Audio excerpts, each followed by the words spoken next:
This is the second part of my video, You Are Not ZAKIA. In the first part, I gave the explanations on life after death and gave logical proofs of the Almighty Creator's presence. And in this part, I will explain with reasoning about the last message, testament, commandment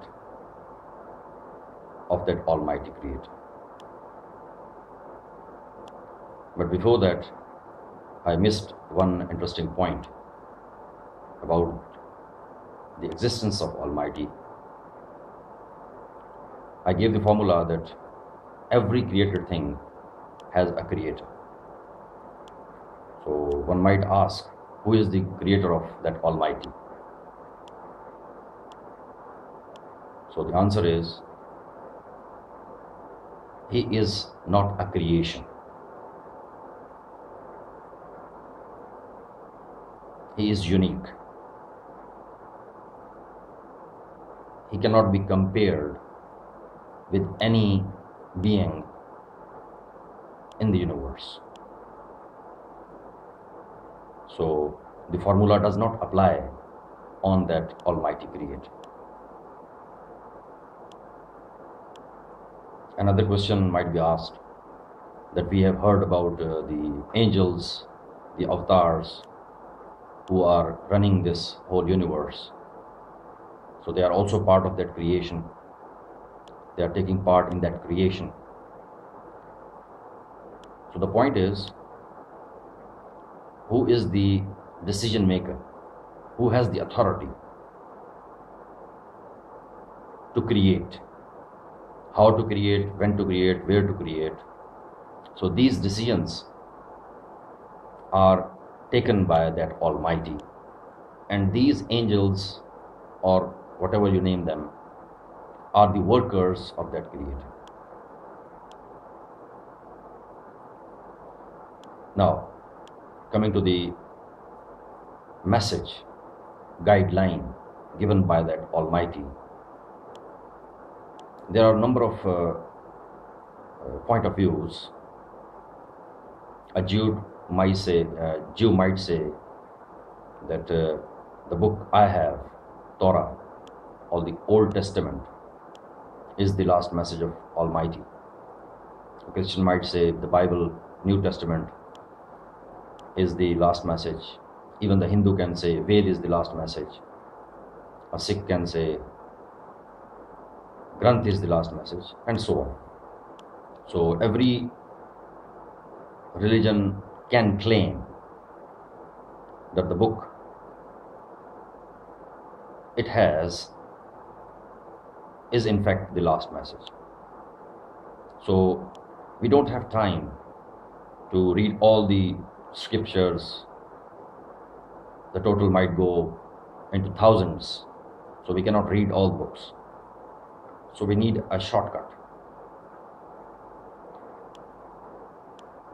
So one line, one sentence is, and you can check this through internet also. Different sites are available on different religions. So put this one sentence to ask any scholar of that religion. Is that religious textbook has the claim in its text that this book is the last message of God? This is the last instruction of Almighty. I have done this homework, and the only answer from any religion book is Quraan. This is the book which claims in its text that it is the last and final message of Almighty. So this claim could be false also. So how we will verify it? This book, Qur'an, itself gives us the shortcut. You don't have to read all the 6,666 verses of this Qur'an to get the answer. It gives 5 challenges to prove itself as the last and final message, guideline of Almighty.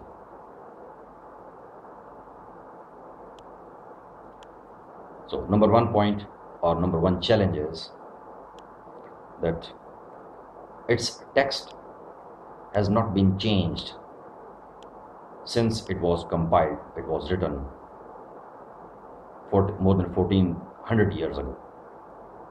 So this can be verified also.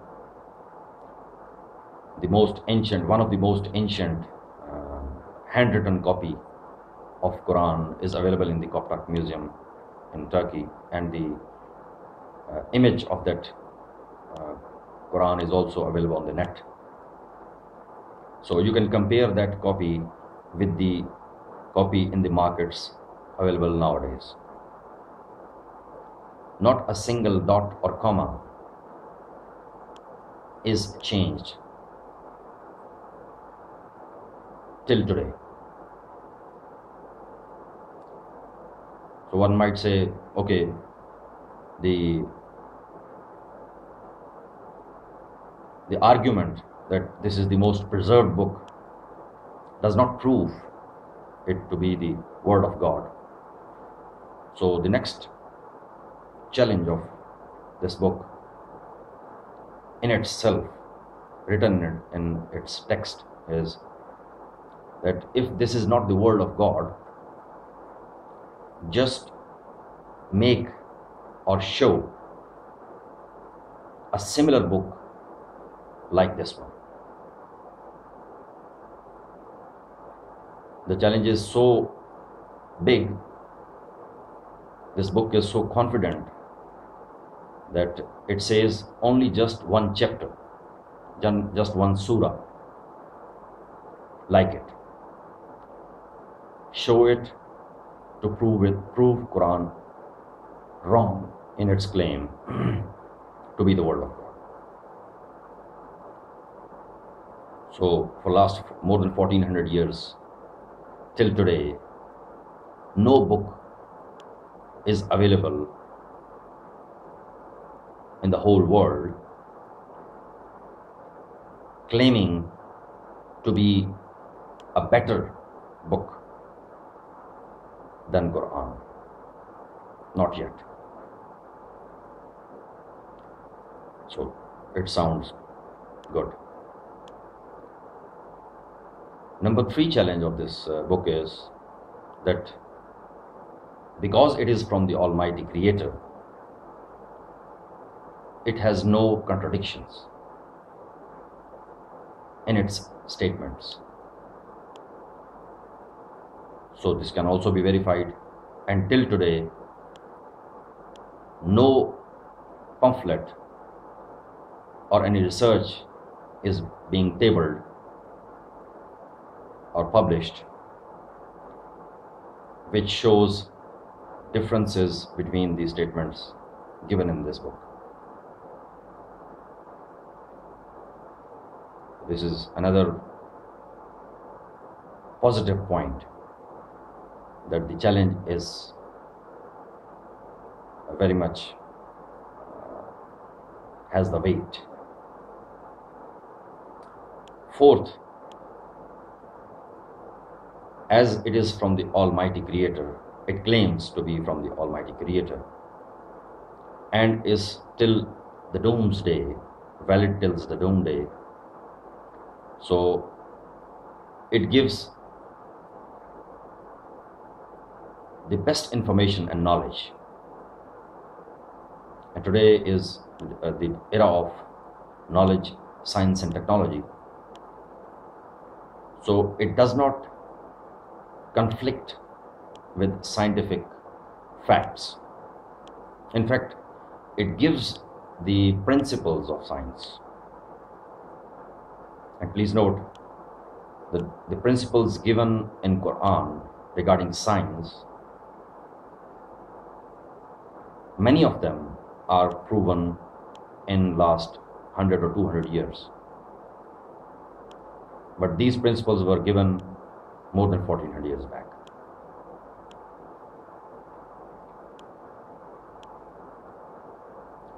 And then fifth challenge or claim of this book is it gives best code of life, best guideline to lead a better life.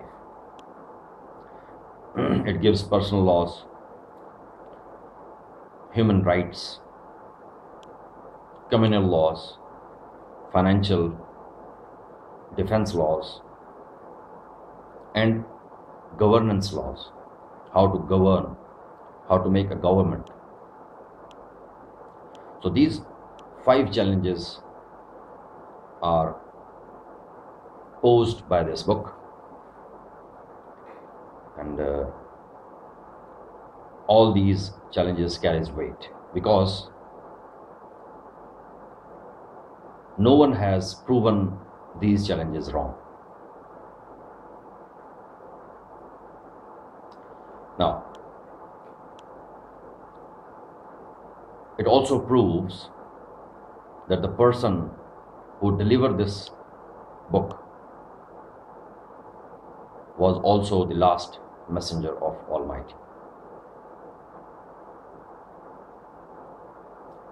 So the people who want to know the truth must read this book for their personal benefit.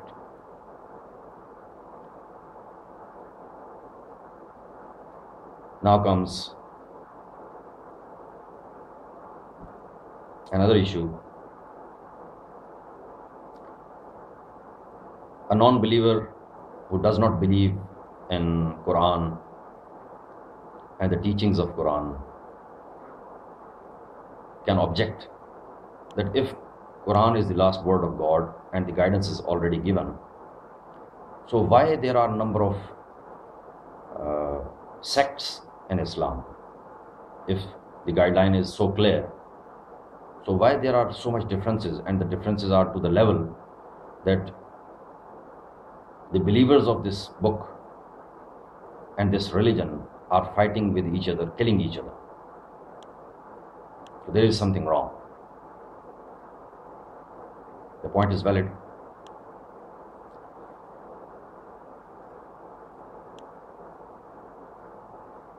And the difference is because of understanding the teachings of Qur'an.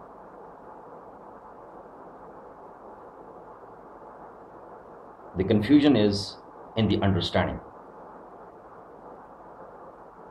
The difference is in the understanding.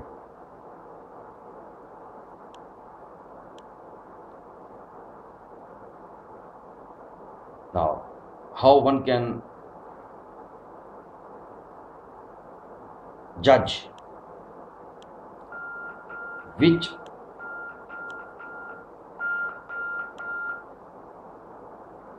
sect is representing true Islam and following the teachings of Quran in the right perspective.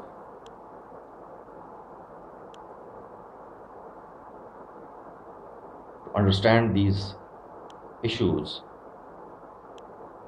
you have to watch the third part of your NAFS ZAKIA. Thank you.